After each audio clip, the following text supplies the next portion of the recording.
ये भाई और बहनों, आज का शुभ संदेश के लिए आप सभी को हम स्वागत करते हैं। बेथलेहम के मैदानों में गड़रिये रात सो रहे थे।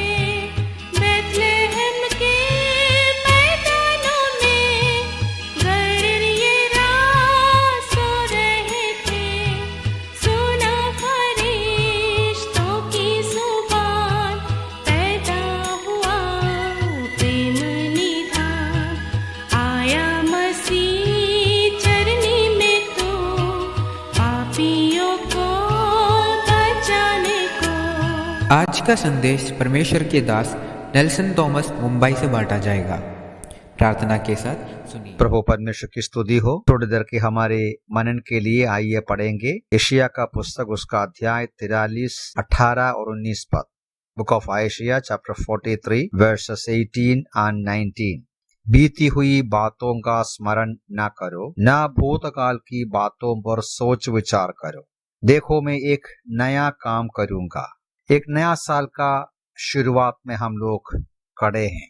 जैसा नया साल शुरू होते हैं, बहुत सारे प्रिय लोग कई प्रकार के निर्णय लेते हैं, चाहे उनका शरीर के तंदुरुस्ती के लिए कसरत के संबंध में हो, या आध्यात्मिक जीवन में किस प्रकार के धार्मिक जीवन बिताने के संबंध में हो, प्रार्थना करना या वचन की पढ़ाई करना, या अपने जीवन के किसी न किसी क्षेत्र में पिछले समयों में, दिनों में पराजित हो, जो करने पाया पराजित हो गया, वो नए साल के शुरू में शुरू करते हैं। वो सोचते हैं एक नया साल का शुरुआत में जब शुरू करेगा, एक अच्छा शुरुआत और एक नया शुरुआत हो सकते हैं। लेकिन दुख की बात है, हम सब जानते हैं कि कई बार इस प्रकार का शुरुआत थोड़े दिनों के बाद में फिर से पराजित हो जाते हैं। फिर से इंतजार करते हैं अगले साल का कि शुरुआत करे एक और बार। ये जो वचन हमने पढ़ा, परमेश्वर अपने लोगों को, इस्राएलियों को वायदा करते हैं, बीती हुई बातों का स्मरण ना करो, ना भूतकाल की बातों पर सोच विचार करो। देखो मैं एक नया काम करूंगा।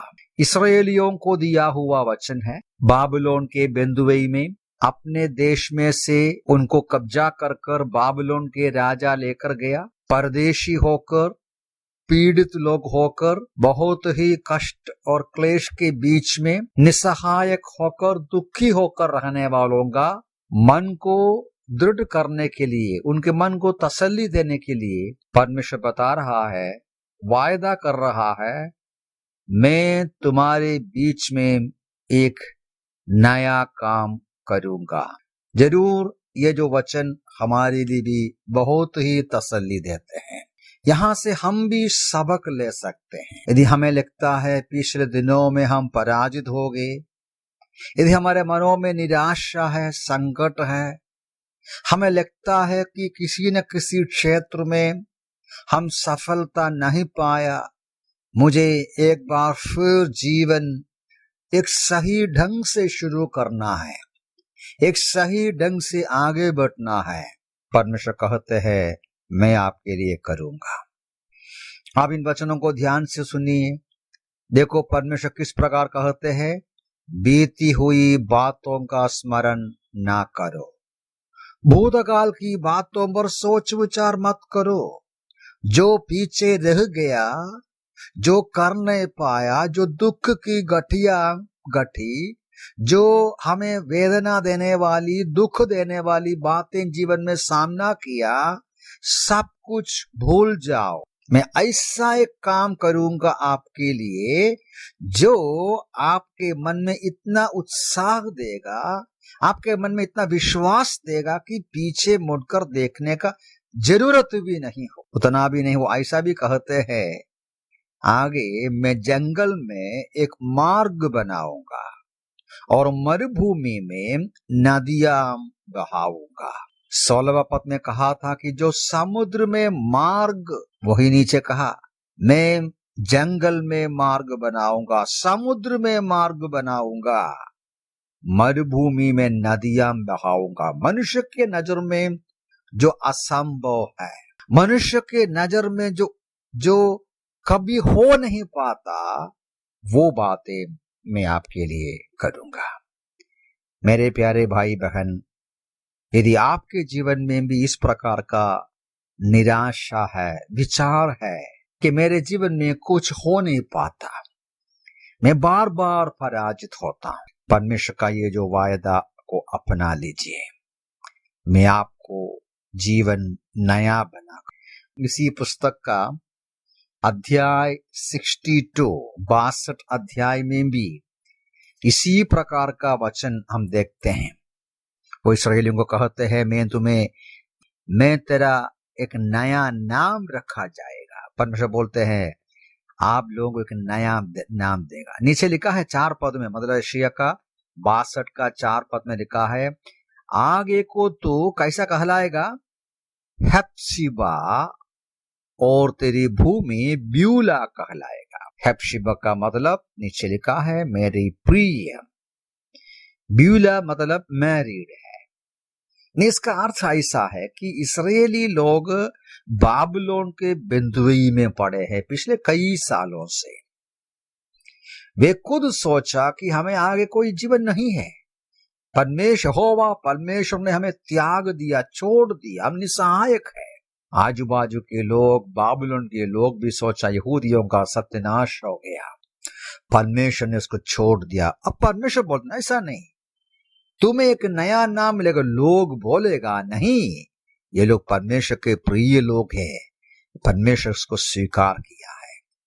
मुझे सुनने वाले मेरे प्रिय भाई बहन, मैं आपसे परमेश्वर का वचन के आधार पर इस बात को कहना चाहता हूं, प्रभु परमेश्वर आपका जीवन में एक नया शुरुआत करने को मदद करते हैं।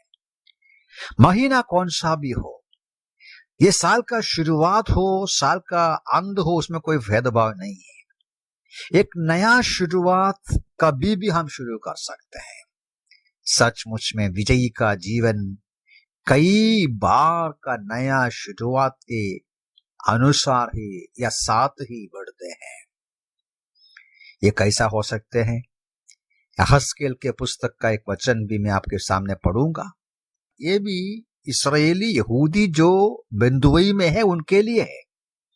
परमेश्वर बोलते हैं यहस्केल उसका 11वां अध्याय 19वां पद में, परमेश्वर ने इस प्रकार कहा, मैं उनका हृदय एक कर दूंगा, उनमें एक नई आत्मा डालूंगा, उनके शरीर में से पत्थर का हृदय निकालकर उन्हें मांस का हृदय दूंगा।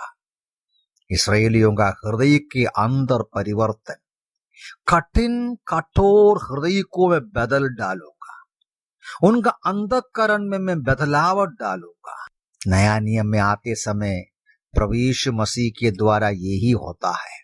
यीशु मसीह के द्वारा एक व्यक्ति के अंदर इसी प्रकार का अनुभव होते हैं। 2 कोरिन्थी 5:17 में, इसलिए यदि कोई मसीह में है तो वो नई सृष्टि है, पुरानी बातें बीत गई, देखो नई बातें आ गई। मेरे प्यारे भाई बहन, आप अपने प्रयास से, अपना निर्णय से एक नया शुरुआत का इंतजार करेगा या विचार करेगा, हो नहीं पाएगा। मनुष्य कितना भी बुद्धिमान हो, अपना मेहनत के द्वारा अपनी जिंदगी का सुधार जो है थोड़े समय के लिए, थोड़े दिनों के लिए होता है। थोड़ा वो सुधार ला सकता है, वो थोड़े दिनों के लिए है। सचमुच में परिवर्तन परमेश्वर ही कर सकते हैं, जो हमारे हृदय की गहराई में अपने पवित्र आत्मा के द्वारा काम करते हैं। ये संभव है जब हम हमारे पापों को कबूल करें और यीशु मसीह को हृदय में प्रभु और स्वामी के रूप में ग्रहण करें। हमारे हृदय बदल जाएगा, यीशु मसीह हमारे अंदर वास करेगा। जब हृदय बदलेगा, सोच विचार बदलेगा, हमारे मन के अंदर परिवर्तन होते जाते हैं, जिंदगी पूरा परिवर्तन होते जाते हैं। यह है परमेश्वर का नया कार्य का जो शुरुआत। बुनियादी तौर पर प्यारे भाई बहन, परमेश्वर हमारे लिए जो नई बातें करते हैं हृदय की अंदर से है। जब तक हमारा हृदय को परिवर्तन, हृदय में सुधार नहीं आएगा, हमारा परिवर्तन पूरा नहीं होता है।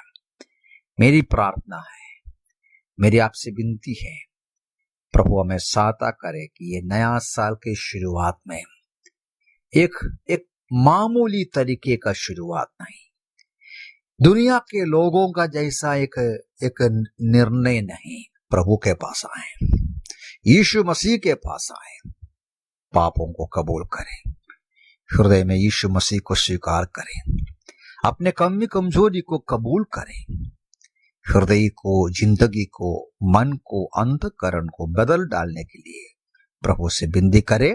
प्रभु इस वचन से हम सबको सहायता करें। प्रभु यीशु मसीह के नाम की महिमा हो।